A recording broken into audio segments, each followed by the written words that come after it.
안녕하세요. 성경을 가이드해주는 하나님의 사자, 진이입니다.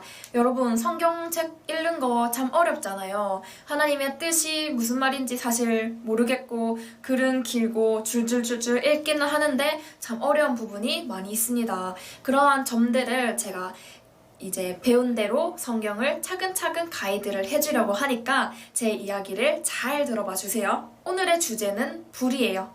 불이라는 주제를 가지고 성경을 드라마처럼 짜르륵 한번 살펴보도록 하겠습니다. 오늘의 본문 성구는 누가복음 12장 49절의 말씀입니다. 예수님께서 이 땅에 오셨잖아요. 예수님께서 이 땅에 오신 이유, 목적을 여러분들 알고 계시나요? 우리는 단순히 십자가의 복음만 생각을 하잖아요. 그런데 누가복음 12장 49절을 보시면 내가 불을 땅에 던지러 왔노니 이 불이 이미 붙었으면 내가 무엇을 원하리요? 하고 예수님께서 말씀을 하셨어요. 자, 예수님께서 오신 목적이 뭐라고요? 불을 이 땅에 던지러 왔다는 거예요. 또 뒤에를 읽어보시면 예수님은 싸움 붙이러 오셨어요. 아비와 아들이, 며느리가 시어머니와 어미가 딸과 분쟁을 붙이러 오셨는데 우리가 생각하던 예수님의 그 이미지하고는 좀 많이 다르지 않나요? 자, 일단은 불이라는 주제만 가지고 생각을 해볼게요. 예수님께서 이 땅에 불을 던지러 왔다면 그 불은 어떤 불일까요? 여러분들의 머릿속에는 불 하면 어떤 불이 떠오르시나요? 활활 타오르는 횃불? 아니면 성령의 불꽃? 여러 불들이 있을 텐데 과연 예수님은 어떤 불을 이 땅에 던지러 오셨을까요? 문자적인 그대로 본다면 예수님은 이 지구를 불태우러 오셨죠. 아주 지구 종말을, 지구를 끝내버리려고 오신 것 같습니다. 자, 과연 그렇게 보는 것이 맞을까요? 아까 제가 성경을 드라마처럼 본다고 말씀을 드렸죠. 성경을 드라마처럼 보려면 예수님께서 말씀하신 이 한 부분을 그냥 그 단편적으로 보고 이해하고 덮어버리면 안 된다는 거예요. 우리가 드라마를 볼 때도 1편부터 100편까지의 이야기가 있다면 이 중간에 33편의 이야기를 볼 때 이것만 달랑 보면 이 이야기가 이해가 되나요? 안 되죠. 그러면은 1편부터 차근차근 봐와서 33편까지 와야 이 주인공과 이 악역이 왜 이런 원수 관계가 되었는지를 알 수가 있는 거잖아요. 그리고 그 앞에까지 봐온 내용을 토대로 해서 결말은 이렇게 끝나겠구나 하고 우리가 유추해 볼 수가 있는 거잖아요. 성경도 마찬가지예요. 예수님께서 누가복음 12장에서 불에 대해서 말씀을 하셨다면 이 불을 그냥 단편적으로 보고 말 것이 아니라 그냥 우리의 직감으로 느끼고 말 것이 아니라 성경의 배경을, 구약적인 배경을 한번 찾아보자는 거예요. 제가 성구 검색을 찾아보니까 이 불에 대해서 한 1200가지가 나오더라고요. 다 보기는 힘들었고 대략적으로 이렇게 살펴보니까 등불, 불, 진짜 활활 타오르는 그 불을, 파이어를 말하는 것도 있었지만 불 사른다는 그러한 심판의 표현들도 많이 있더라고요. 그리고 불로만 검색을 했으니까 뭐 글을 불러 쓰되 이런 것들도 많이 있더라고요. 아무튼 그 여러 가지 중에서 이 예수님께서 말씀하신 이 불을 설명해주는 구절이 바로 예레미야에 있습니다. 예레미야 23장 29절을 보시면 나 여호와가 말하노라 내 말이 불 같지 아니하냐 내 말이 쳐서 부서뜨리는 방망이 같지 아니하냐 하고 하나님께서 이 불을 내 말이라고 설명을 해주셨어요. 하나님께서 답을 내려주셨네요. 우리는 불하면 활활 타오르는 그 불만 생각을 하는데 예레미야 23장에서는 나의 말이 불 같지 아니하냐 하고 말씀을 하시는 거예요. 하나님의 말씀을 불 외에 다른 표현으로는 방망이 같다고 표현을 하셨어요. 여러분, 어렸을 때 다들 매 맞으면서 잘하셨을 거예요.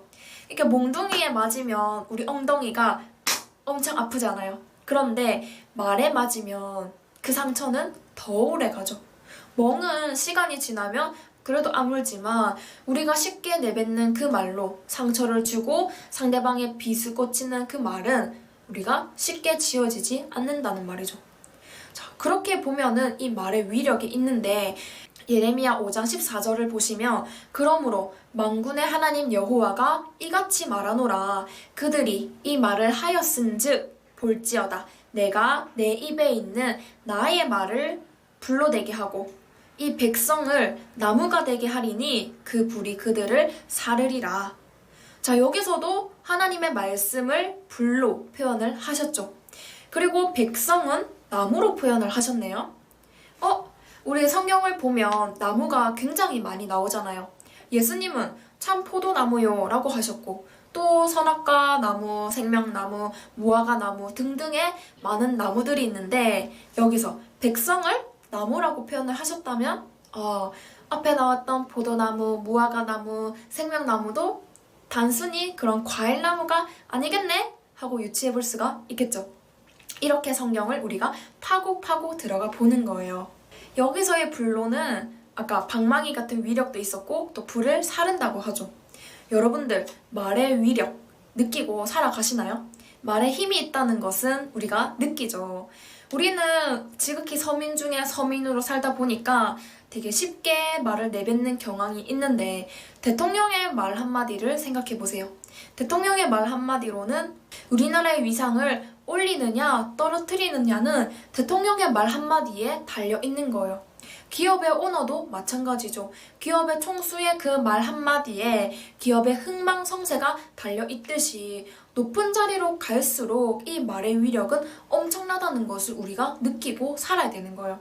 그렇다면은 대통령의 말도 이 기업의 총수의 말도 그만큼 위력이 세다면 하나님의 말씀은 얼마나 그 위력이 셀까요? 불이 하나님의 말씀을 의미한다는 것은 우리가 이 구약 성경을 통해서 그러면 찾았습니다. 자, 구약에는 불은 하나님의 말씀으로 해석을 하셨고 해석이 나와 있죠. 제가 한 게 아니라 성경에 나와 있는 거고 예수님이 그 불을 이어받아서 나는 이 땅에 불을 붙이러 왔노라 하고 말씀을 하시는 거예요. 자, 그리고 이 불을 또 좀 더 찾아보면 계시록에 가면은 심판의 불로 또 나오고 두 증인의 건세에서는 이 불이 두 증인의 입에서 나온다고 나와 있어요. 자, 그런 거는 이제 이 불이 하나님의 말씀을 가지고 이제 조금 더 생각해보면 좋겠죠. 이렇게 보니까 불은 두 가지의 의미로 사용이 되는 것 같네요. 불, 심판의 불로도 사용이 되죠. 불사른다는 표현이 성경상에 무수히 많이 나옵니다. 그리고 두 번째는 성령의 불. 부흥의 불길 타오르게 하소서 라고 우리가 이 마음에 이 성령의 불길이 타오르기를 간절히 바라고 있잖아요. 이렇게 두 가지의 불이 사용이 된다면 여러분들은 어떤 불을 받기를 원하시나요? 우리는 너무 악하고 무뎌서 사실 좋게 해주는 말에는 빨리 못 고치죠. 느끼지도 못하고 방망이젓 같이 쳐야 그제야 이 마음에 실금이 간단 말이죠. 방망이처럼 내리치는 그 심판의 불을 받아서 그때서야 정신을 차릴 건가요? 아니면 지금이라도 이 말씀 속에서 성령의 불길을 간절히 사모하는 우리 자신들이 될 건가요? 예수님은 이 땅에 오신 목적은 우리에게 이 불을 던져주러 오셨다는 거예요. 하나님의 이 성령의 불꽃을, 이 성령의 말씀을 우리 마음속에 던져줘서 활활 타오르게 하려고 이 땅에 오셨는데 우리는 너무나도 미지근하게 살아가고 있다는 거예요. 성경을 보시면 차갑던지 더웁던지 하라고 했지 미지근하면은 토해버린다고 했어요.